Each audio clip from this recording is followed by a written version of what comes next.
오늘 이 시간에는 본문을 통해서 만남의 힘이라는 제목을 가지고 함께 말씀을 나누기 원합니다. 코로나19로 인해서 참 사람들이 이축되어 있고 또 만남을 멀리하고 있고 또 누가 집에 온다는 것 자체도 참 두려울 때도 있습니다. 이럴수록 우리가 참 그리스도 안에서 만남을 더 힘써야 되는데 만나지 않으면 그만큼 우리가 나약해지고 연약해지는데 오늘 성경에서 참 뭐라고 말씀했는지 좀 같이 나누면서 하여튼 최선을 다해서 만나길 힘쓰는 교회가 되었으면 합니다. 이 초대교회는 참 교제하기를 힘썼습니다.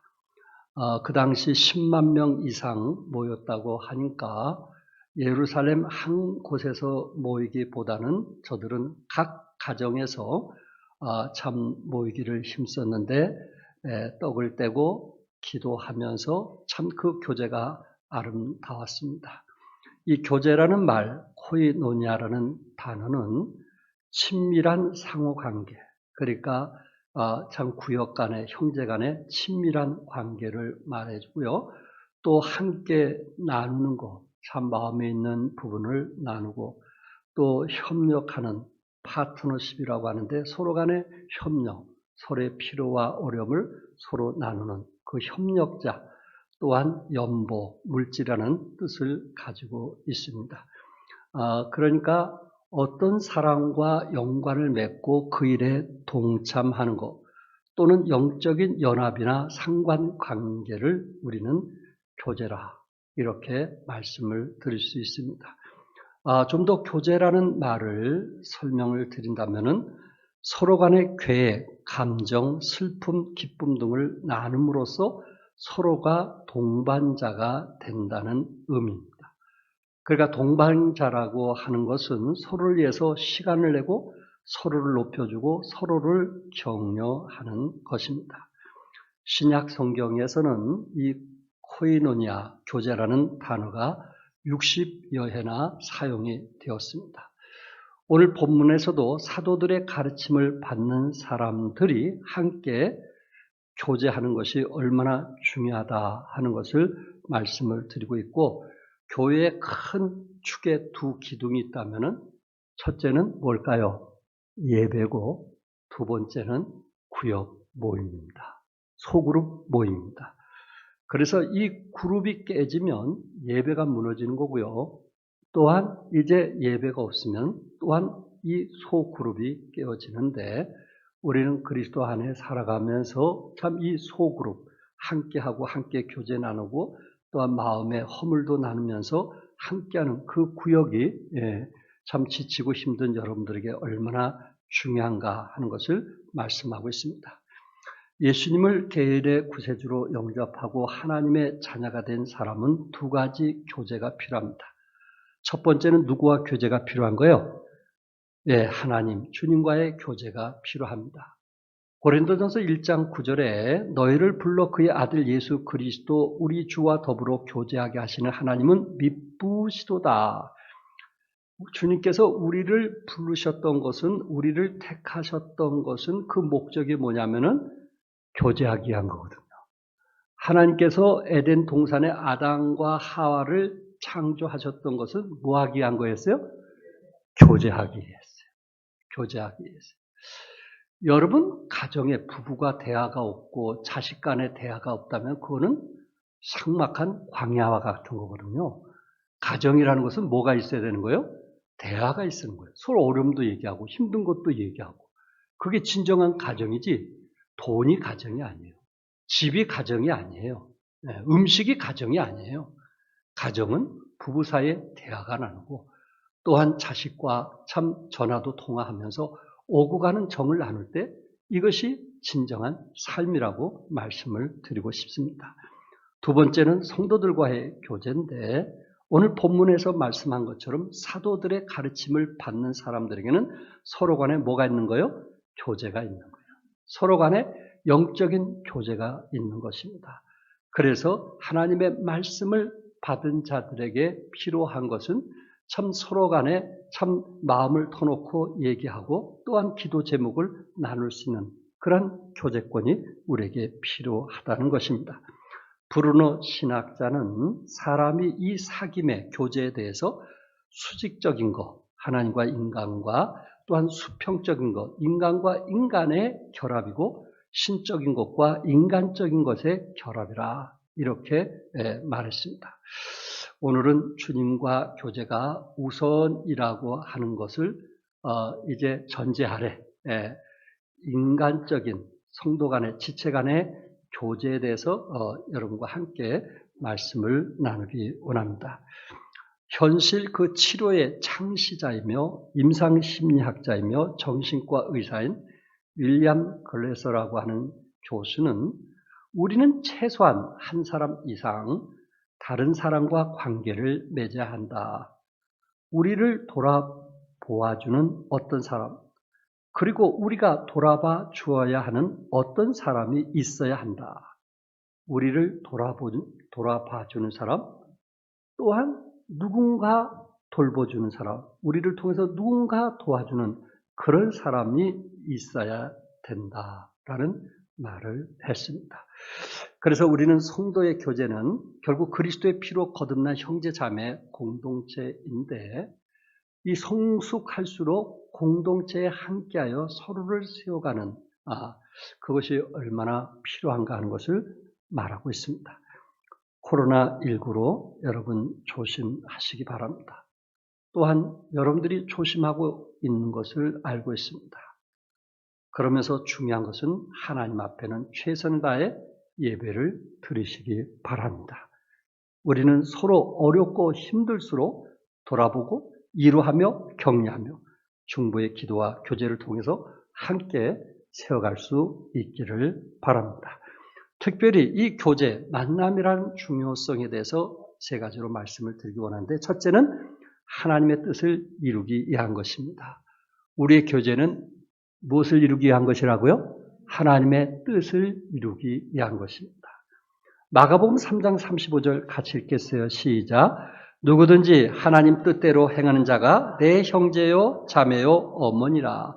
하나님 뜻대로 행하는 자가 형제요 자매요 어머니라고 했습니다. 예수님께서도 이 땅에 오셔서 많은 일을 하셨지만은 예수님 스스로 내 뜻을 행하기 위해서 온 것이 아니고 누구의 뜻을 행하기 위해서 오셨다 그랬어요? 아버지의 뜻을 행하기 위해서 오셨다고 했어요. 다시 말해서 그리스도 안에서 콜링, 부르심을 받고 하나님의 자녀가 된 사람들의 특징은 하나님의 뜻을 행하기 위해서 살아가는 것입니다. 아버지의 뜻을 행하기 위해서 우리에게 절대적으로 필요한 것은 영적인 교제권, 모임이 절대적으로 필요하다는 것입니다. 여러분이 잘 아는 롯은 소돔과 고모라를 선택함으로 영적인 축복을 잃어버린 사람입니다. 창세기 13장 12절에 아브라함은 가나안 땅에 거주하였고 롯은 그 지역의 도시들에 머무르며 그 장막을 옮겨 소돔까지 이르렀더라고 했습니다. 아브라함은 가나안 땅에 거주했지만은 롯은 가나안 땅에서 어떻게 지역의 도시로 옮기다가 그가 가고 싶은 어디로 갔어요? 소돔까지 가게 되었습니다. 롯의 마음은 어디에 있었던 거예요? 소돔에 있었습니다. 아브라함과 함께 하였다면은 그는 모든 것을 잃지 않았을 건데 아브라함을 멀리해서 가나안 땅에서 다른 지역의 도시로 또 지역의 도시로 해서 소돔에 이르게 되었을 때 결국 롯은 어떻게 되었어요? 모든 것을 잃게 되었습니다. 복 있는 사람은 악인들의 꾀를 따르지 아니하며 죄인들의 길에 서지 아니하며 오만한 자들의 자리에 앉지 않는다고 했습니다. 그러니까 믿음의 형제 자매들과의 교제권을 가져야 되는데 세상과 어울리다 보니까 결국은 롯이 어떻게 되었어요?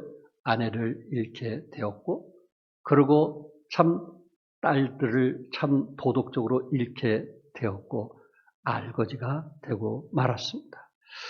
여호수아는 가나안에서 함께했던 백성들에게 이렇게 선포했어요. 여호수아 24장 15절. 여러분들이 잘 아는 말씀이지만 한번 같이 크게 읽겠어요. 시작.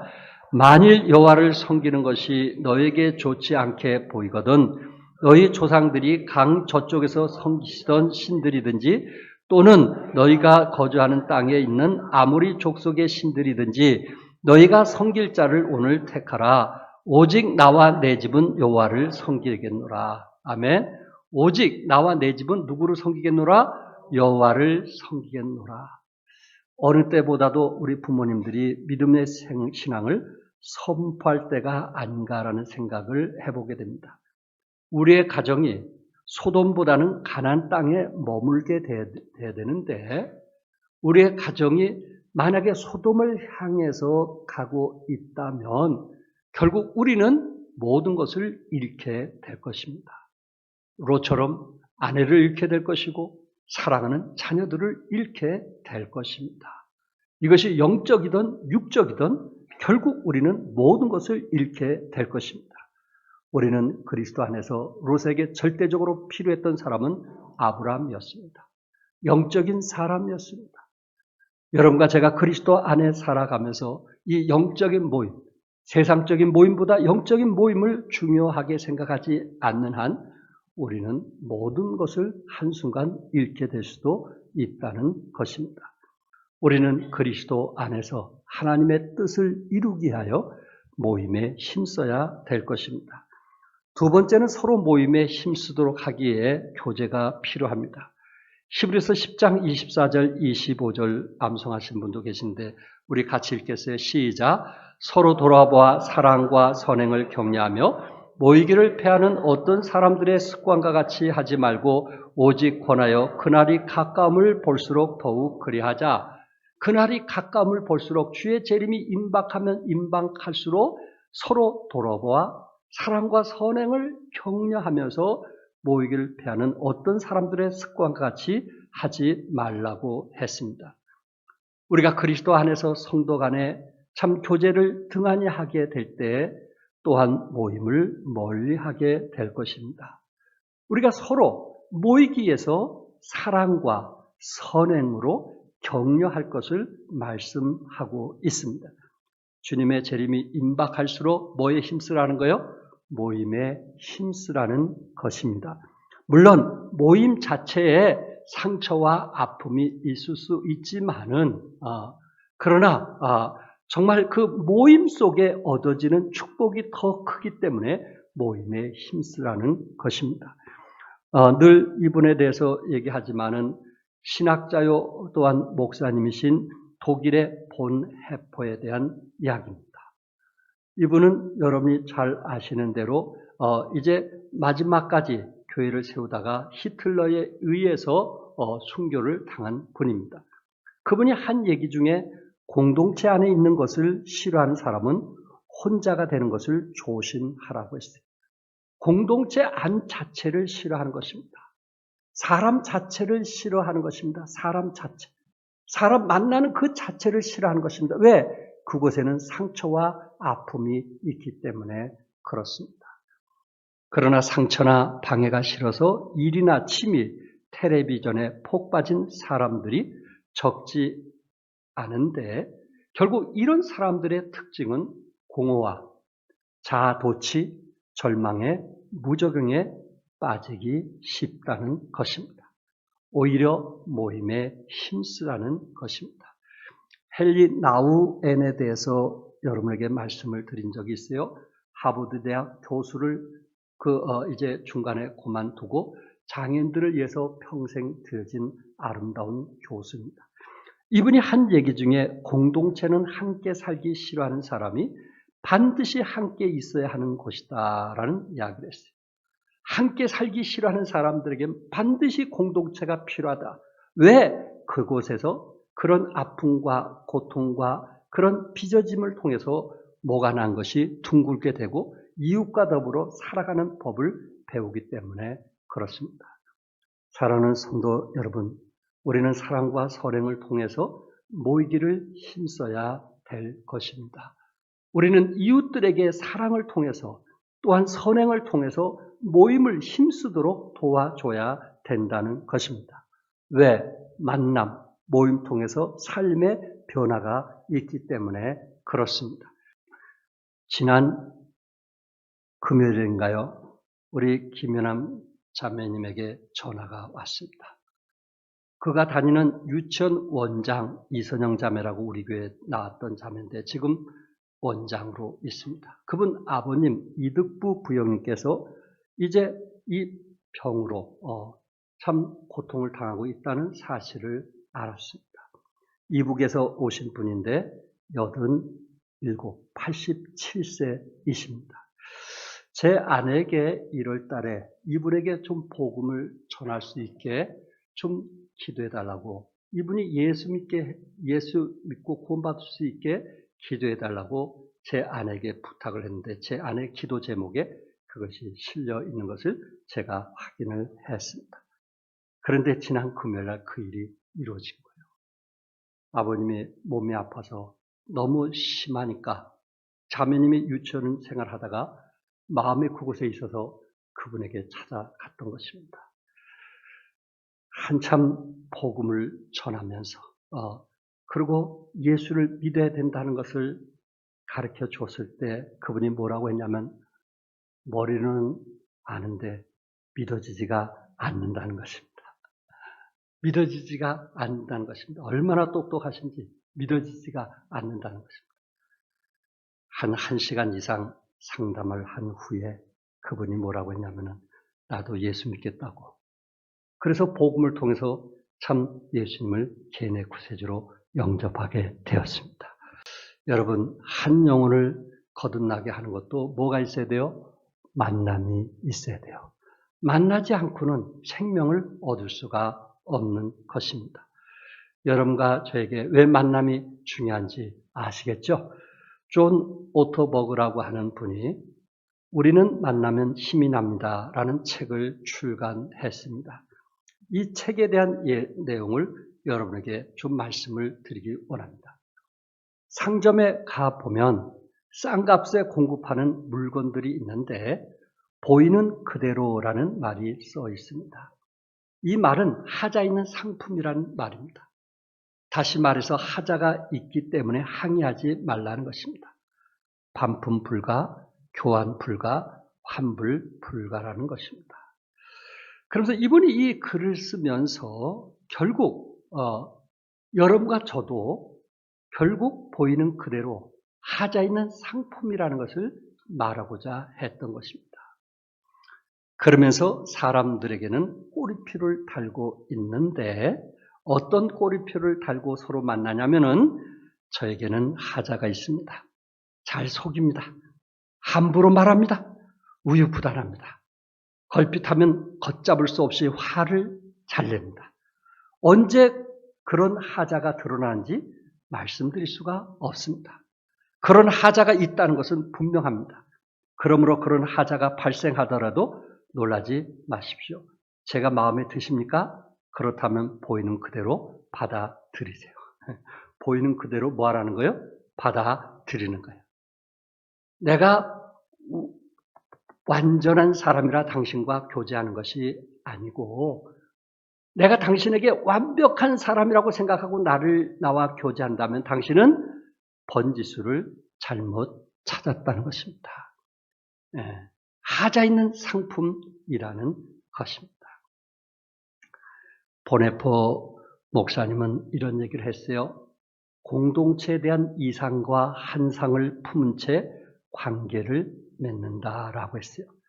사람들은 공동체에 대해서 뭐를 품고 관계를 맺냐면은 이상과 환상을 갖고 맺는다는 거예요. 내가 저 그룹에 들어가면 저 모임에 같이 하면 좋은 사람만 만나겠지. 나에게 유익된 얘기만 하겠지. 내가 매사에 어떤 얘기를 했을 때 매사에 옳다고 말하겠지 하면서 내가 원하는 것을 충족할 수 있겠다라고 하는 이상과 환상을 가지고 그 공동체의 모임을 갖는다. 그것이 문제라는 거예요. 왜? 하자 있는 상품들이 모이는 곳에 어떻게 내가 원하는 것을 모두 다 충족할 수 있겠느냐 하는 이야기입니다. 하나님의 은혜 안에 들어오면 그와 같은 모든 환상이 깨지기 시작을 한다는 것입니다. 이 공동체도 나의 도움이 필요하겠구나. 그래서 그 부분을 돕기 위해서 함께 하는 것이지, 내가 참 저들을 통해서 뭔가 얻기 위해서 하는 것은 아니라는 것입니다. 근데 대부분 어떤 사람은 자기가 그 공동체 안에 들어갈 때, 교회든 뭐 사회든 어떤 공동체 안에 들어갈 때 나는 정직하고 진실하고 헌신적이야. 그렇기 때문에 그 공동체 안에 문제가 있다고 하는 사람은 그 공동체를 그 사람 때문에 깨지기 시작한다는 거예요. 왜? 내가 아무리 정직하고 진실하고 헌신적인 사람이라 할지라도 이 사람은 하자 있는 뭐예요? 상품이기 때문에 그렇습니다. 가장 인정하기 힘든 것은 우리 자신이 보이는 그대로 코너에 있다는 사실. 사람은 누구나 정상으로 보이고 싶어 할 뿐만 아니라 자신은 지극히 정상이라고 생각을 합니다. 상대방이 비정상이고 나는 정상이라고 생각을 한다는 것입니다. 그렇다면 성경은 뭐라고 말씀했을까요? 성경은 뭐라고 목사는 정상이고 여러분은 정상이 아니라고 했을 때, 여러분 정상이고 목사는 정상이 아니라고 생각했을 때 성경은 뭐라고 말씀했을까요? 이사야 53장 6절에 보면은 우리는 다 양 같아서 그릇 행하여 각기 어떻게 했어요? 제 길로 갔거늘. 우리는 다 양 같아서 제 길로 가는 사람이에요. 로마서 3장 23절에 모든 사람이 죄를 범했으며 하나님의 영광에 이르지 못하더니, 모든 사람이 다 나만 예외가 될까요? 그럴 수 없다는 거죠. 모든 사람이 죄를 범했으며 하나님의 영광에 이르지 못한다고 했습니다. 이미 성경은 못 박았어요. 뭘 못 박았어요? 우리는 모두 다 하자 있는 상품이라는 거예요. 올해 성경 메뚜기 목표예요? 네, 삼도 가신 분도 있으니까 도전이 됩니다. 그러나 정말 한번 일독을 해보시기 바라고요. 또 성경을 이제 조금 아시는 분은 성경 속의 이야기들이 콩가루 집안 천지라는 것을 알게 될 겁니다. 가인은 동생 아벨을 시기해서 살인한 인물 아닌가요? 라멕은 일부 다처제를 한 사람입니다. 노아는 포도주를 많이 마셔서 벌거벗은 부끄러움을 자식들에게 보여줬어요. 그리고 사랑하는 함을 뭐했어요? 저주했어요. 롯은 소돔에 찾아온 천사들을 마을 사람들이 욕보이려고 하자 아직 시집을 가지 않는 자기 딸들을 내놓겠다고 말한 사람. 아브라함은 자식 편애하여 이삭과 이스마엘을 갈라놓았고 지금까지 원수로 살게 했어요. 중동과 이스라엘 지금까지 원수 아닙니까? 누구 때문에? 아브라함 때문에. 이삭은 자식 편애하여서 두 아들 야곱과 에서가 20년 동안 철전지 원수로 만들었습니다. 여러분, 세상의 입장에서 보면 성경 속에는 모두 다 하자 있는 상품들입니다. 여러분들이 잘 아시는 C.S. 루이스, 제가 자주 표현하는데 언젠가 이 말씀도 드렸는데, 이분은 문학 역사를 가르치는, 옥스포드에서 교수로서 문학 역사를 가르치는 사람, 문학을 전공한 사람이에요. 이분이 처음부터 예수 믿던 사람이 아니에요. 문학을 전공하던 사람이니까 성경이 베스트셀러니까 성경 한번 읽어보자 해가지고 시편 1편을 읽기 시작을 했다고 합니다. 읽은 만에 2편, 3편, 4편, 10편까지 읽는데 세상에 이건 시가 아니라는 거예요. 오히려 아픔을 얘기하고 그리고 그 말이 좀 거칠고 그리고 원수들에서 그냥 그 험담하고 이거는 너무 심한 이거는 문학이라고 할 수 없는 너무 심각한 그런 말을 기록되었다는 거예요. 그래서 이분이 성경책을 그냥 던졌다는 거 아니에요. 이거는 볼 가치가 없다. 문학을 전공한 사람으로서 볼 가치가 없다고 성경을 던졌다고 해요. 그런데 잠시 생각해 보니까 그 말이 옳을 수도 있다. 있는 그대로 기록한 것이기 때문에 이게 더 의미가 있는 것이 아닌가. 세상 사람은 어떻게든지 그것을 감추려고 포장하려고 하는데 성경은 있는 그대로 쓴 것이 아닌가. 이게 가치가 있는 것이 아닌가? 그러면서 그 성경을 시편 11편, 12편을 보면서 결국 이분이 예수님을 믿게 되었다고 합니다. 이분이 예수님을 믿고 나서 그가 쓴 책이 시편 사색이라는 책을 쓰게 됐는데 그 사색에서 시편이라는 것이 뭐냐? 하나님은 무엇을 쏟아놓든지 불평하고 원망을 하고 푸념을 하고 또한 어떤 것을 하든지 우리 하나님은 넓은 가슴으로 받아주시는 분이다. 그런 내용을 썼단 말이에요. 그런 내용, 시편 사색이라는 책을 썼단 말이에요. 그러니까 제가 말씀드리고 싶은 것은 문학을 전공한 사람도 역시 성경의 사람들의 모습을 보니까 하자 있는 뭐다? 상품이다. 라고 말하고 있는 거예요.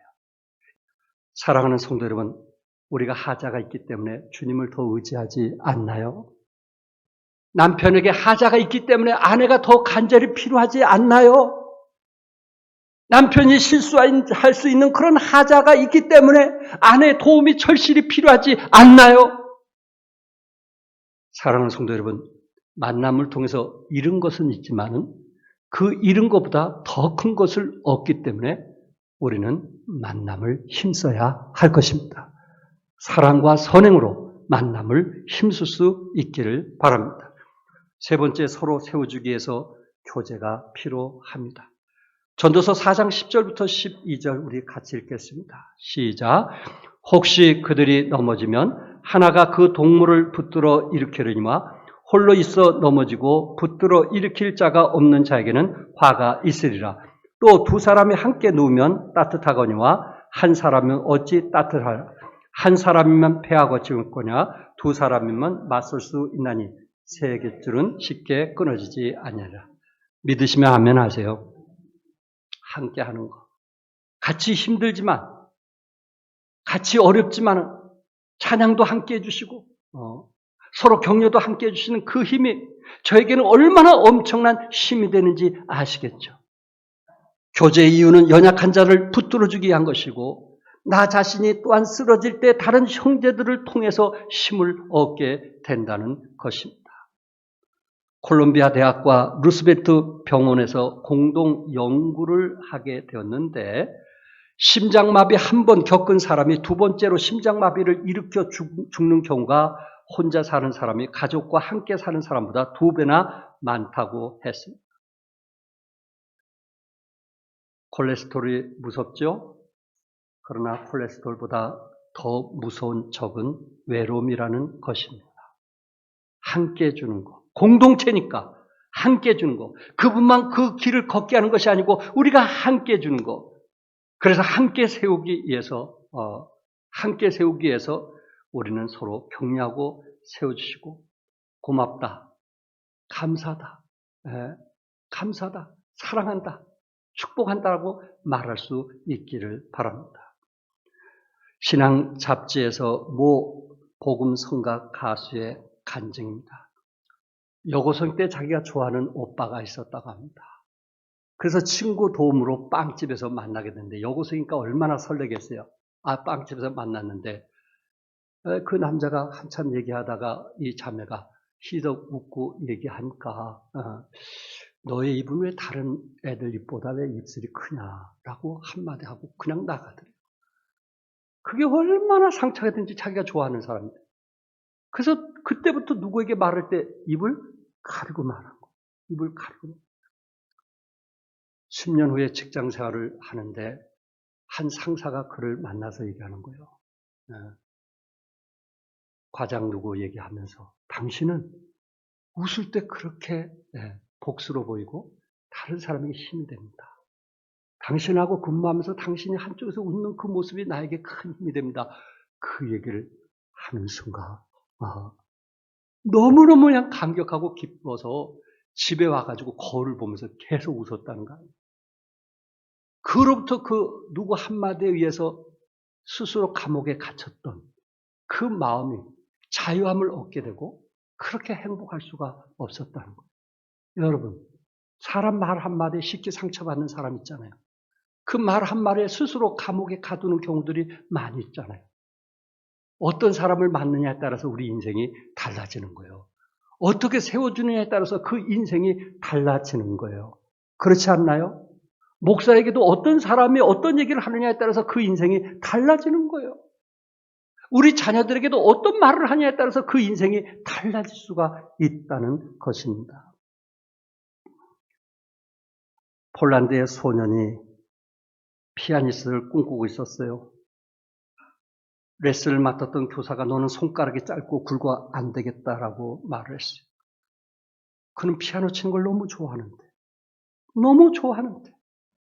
절망 가운데 있던 그에게 하루는 피아노의 거장 루빈스타인이 그의 피아노 연주를 보고 조금만 다듬으면 천부적인 재능이 빛을 볼 것이라고 했어요.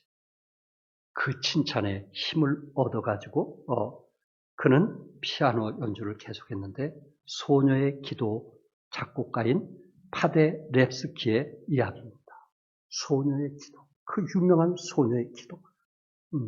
결국 그는 폴란드의 대통령까지 되었던 사람입니다. 어떤 말을 하느냐, 서로 세워주되 우리가 어떤 말을 하느냐라는 것이 얼마나 중요하냐 하는 것을 제가 말씀드리고 있습니다. 언젠가도 말씀드렸던 것처럼 켄 블랜차드가 쓴 칭찬은 고래도 뭐하게 한다? 춤추게 한다. 웨스 킹슬리라고 하는 사람의 회사의 중역을 맡고 있었는데 이 사람이 그 사람과의 그 관계 속에서 힘든 거예요. 중역을 맡고 부하의 사람들을 다루는데 이게 힘드는 거예요. 이게 서로 간에 대화가 안 되는 거예요. 의사가 서로 통하지 않는 거예요. 그런 어려운 중에 가정에서도 역시 아내와 자식과의 이 대화가 안 되는 거예요. 이거를 고민하게 돼서 직장을 더 해야 되느냐 말아야 되느냐 그런 고민 중에 플로리다에 출장을 가게 되었고 그곳에서 우연히 시월도 해안간에서 범고래의 멋진 소리를 보게 되었습니다. 무게 3톤이 넘는 범고래가 이 물에서 이 하늘로 치솟아 오르는 거예요. 저도 봤어요. 저는 박수치고 멋있다 하고 그냥 끝나지 이 사람처럼 고민해 본 적이 없어요. 근데 이분은 어떻게 그 무게 3톤이 넘는 범고래가 그렇게 뛰어넘을 수 있을까? 하늘을 치솟을 수 있을까? 조련사를 찾아가게 된 겁니다. 그랬더니 그 조련사가 한 얘기가 뭐냐면은 심리학자인 그 조련사 엠말이라고 하는 사람이 범고래들에게 신호에 맞춰 물 위로 점프하는 것을 가르치기 위해서는 그 물속에 우선 줄을 하나 밧줄을 하나 놓는다는 거예요. 근데 어떤 애들은 그 밧줄 밑에서 놀고 어떤 애들은 밧줄 위에서 논다는 거예요. 같은 물인데 밧줄 위에서 놀 때 칭찬해 주는 거예요. 먹을 것을 준다는 거예요. 그러니까 밧줄 위에서 놀 때 그것을 항상 조련사는 기억하고 있다가 그것을 인정해주고 그리고 거기에 따른 먹이를 준다는 거예요. 그러면 이 돌고래가 그때부터 물 밑에서 놀지 않고 물 위에서 논다는 거예요. 칭찬받기 위해서. 그래서 그것을 물 위로 조금씩 이제 올리는 거예요. 그럼 물 위로 하니까 이게 뛰기 시작하는 거예요. 그리고 조금 더 하면은 그 무게가 3톤이 되는 것이 뛰어넘는다는 거예요. 거기서 한 얘기가 조련사가 이것이 사람들에게도 필요하지 않겠는가? 우리가 볼 때는 항상 잘못된 것은 쉽게 보이는데 잘하는 것은 이게 잘 보이지 않는다는 거예요. 이 잘한 것을 칭찬하기 위해서는 굉장한 관심과 이제 사랑이 있어야 된다는 거예요. 그러니까 자녀들도 어떤 것을 잘할 때 많은 사람들이 잘못된 것은 쉽게 지적하는데 잘한 것은 그냥 넘어가더라고요. 그래서 그 잘한 것을 칭찬하게 되면 그 아이는 자존감이 높아지고 사회에서 월등한 리더십을 갖게 된다는 것입니다. 존 오토버그라고 한 분이 이제 아버지에 대한 이야기를 썼어요. 1981년에 처음으로 아주 멋지고 비싼 자동차를 한 대 구입을 했어요. 한 40년 전 얘기니까 자동차가 얼마나 귀할 때요. 그리고 어렵게 힘들게 샀으니 그거 얼마나 좋았겠어요. 세차를 자주 하고 정비도 하면서 각별히 덜 받다고 합니다. 근데 아침에 출근 중에 출근하려고 딱 하니까 자동차 트렁크에 발자국 하나가 보이고 그리고 거기에 움푹 들어간 거예요. 화가 나. 내 차에 누가 이렇게 화가 나. 화가 나. 집에 보니까 집안 식구들뿐이 없을 것 같아. 예, 아내 신발을 갖다 대고 자식 신발을 갖다 딱 재봤더니 그 아들 칼튼의 발자국하고 똑같은 거예요. 화가 난 거예요. 가슴이 뛰고 화가 불끈 치밀어 오르고 그리고 그가 직장에 가서 일을 하는데 일이 안 되는 거예요. 이놈을 어떻게 혼내지? 내가 그렇게 귀하게 여긴 것을 어떻게 걔가 그럴 수 있어? 막 화가 치밀어. 퇴근하면서 아들을 혼내주기 위해서 집으로 올 때 하나님의 음성이 들렸다는 거예요. 그냥 그대로 두어라. 좀 손상되었다고 해서 크게 잘못된 것이 아니지 않느냐. 게다가 네 차도 아니지 않느냐. 그거는 내 거야. 네 차도 아니지 않느냐. 그거는 내 거야. 네가 가진 모든 것은 다 내 것이다. 네 가족도 그렇다라는 하나님의 음성이 들리더라는 거예요. 그 순간 이분이 눈물을 흘리고 회개했다고 합니다. 그러면서 그 뒤에 이런 글을 썼어요. 결국 자기는 20만 킬로미터 뛴 그 차를 폐차시켰다는 거예요. 그 후에 20만 킬로 뛰었으니까 폐차를 시켰는데 결국 20만 킬로 뛸 때까지 아이는 나에게 없어서는 안 될 귀한 사랑하는 자식으로 성장하고 있었다는 거예요. 자기가 한순간 자식과 자기 차와 비교했다는 게 너무 부끄럽다고 이야기를 합니다. 아들과 내가 맺은 친밀 관계, 그리고 내가 그를 얼마나 귀하게 여겨왔는가를 생각하게 되었습니다. 그런 다음 관계보다 그 관계를 해칠 수 있는 무가치한 것들을 내가 얼마나 더 귀중히 여겼는지 생각했습니다. 가장 귀한 거, 아내 아니겠어요? 자식 아니겠어요? 그리스도 안에서 형제 자매 아니겠어요? 그런데 내가 가진 것들이 손해된다고 해서 그것 때문에 귀한 것을 잃어서는 아니 된다 하는 것을 말해주고 있습니다. 코로나19로 어려운 때 또 조심하시기 바랍니다.